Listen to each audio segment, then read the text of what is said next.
Сегодня они особенно волнуются, так же как перед уроком, прежде чем войти в класс к ученикам. Каждая из них пришла на конкурс с новыми идеями, багажом опыта и желанием развития родного языка. Я участвую в этом конкурсе впервые. Захотелось поделиться опытом работы и методами. В своей работе я применяю разные технологии и всем участникам желаю удачи.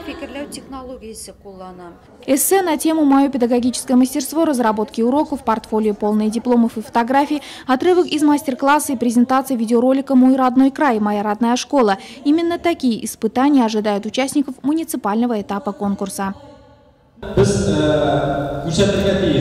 Мы должны показать ученикам и родителям, что они свой родной язык должны изучать и знать в совершенстве, и его надо преподавать в интересной ученикам форме.